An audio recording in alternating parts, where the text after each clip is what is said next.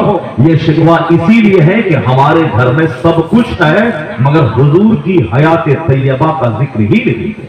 ہمارے گھر میں ساری چیزیں ہیں مگر سرکار کی ایک حدیث نہ پڑھی جاتی ہے, نہ سنی جاتی ہے, نہ حضور کی حدیث کی کوئی کتاب گھر میں رکھی جاتی ہے. ہمارے گھر میں چرچا ہے کس کا؟ ہندوستان کے بڑے مالدار مکیش امبانی کا. ہم بچوں کے سامنے بولتے ہیں کہ ارے وہ اربوں میں کھیلنے والا 500 کروڑ کا بنگلہ اپنی بیٹی کو گفٹ دیا ہے, 100 کروڑ کی کار ان کی بیوی نے خرید کر امریکہ سے لائی ہے, 100 کروڑ کی کار. کیا سخت محنت کیا کمایا اس کا باپ دھیرو امبانی امریکہ میں نوکری کرتا تھا, نوکری کرتے کرتے وہاں سے واپس انڈیا آیا, انہوں نے چھوٹا سا پلانٹ لگایا, اب وہ ہندوستان کا 150 کروڑ کی آبادی میں سب سے بڑا مالدار بن گیا. یہ جو میں نے اپنے بچوں کے دماغ میں یہ بات ڈالا کہ وہ ارب پتی بن گیا, وہ کروڑ پتی بن گیا, وہ کروڑ پتی بن گیا, وہ پڑھا لکھا انجینئر بنا, 1 کروڑ کا بنگلہ بنا لیا, وہ ڈاکٹر بنا, 50 کروڑ کا مکان بنا لیا, وہ فلم کا ہیرو بن گیا. شاہ رخ خان 1 کروڑ روپے صاحب 10 کروڑ روپے ایک فلم سائن کرنے پہ لیتا تھا, اور آج ایک کسی کمپنی کے پروڈکٹ کے ایڈورٹائزمنٹ میں 10 20 50 کروڑ کا ڈیل کر رہا ہے. وہ صاحب فلاں عرفان پٹھان وہ کرکٹر بن گیا, کروڑوں روپے کما لیا. یعنی صرف کمانے کی بات ہے, وہ کروڑ کما لیا, وہ ارب کما لیا, بمبئی میں گھر بنا لیا, وہ یہاں سے بھاگ کے بمبئی گیا, کارخانہ ڈال لیا, 5 مشین ڈال لی, 5 مشین سے 50 مشین ہو گئی. بمبئی میں گھر, پٹنہ میں گھر, اپنے علاقے میں گھر, چکیا میں گھر, کشنگن میں گھر, صاحب وہاں گھر, وہاں گھر. صرف گھر کی بات, پیسے کی بات. اب اگر وہ بچہ جس کے دماغ میں کرکٹر, جس کے دماغ میں فلم ایکٹر, جس کے دماغ میں پولیٹیکل لیڈر, وہ مکھیا بنا, 10 کروڑ کما لیا, اگر یہی ساری باتیں ڈالیں گے تو میرا بیٹا کیا بولے گا؟ میں بھی مکھیا بنوں گا, میں بھی پردھان بنوں گا, میں بھی ودھایک بنوں گا, میں بھی فلم ایکٹر بنوں گا, میں بھی کرکٹر بنوں گا, میں بھی کروڑ کماؤں گا, میرا بھی چرچا ہوگا, مجھ کو بھی لوگ سمان سے دیکھیں گے.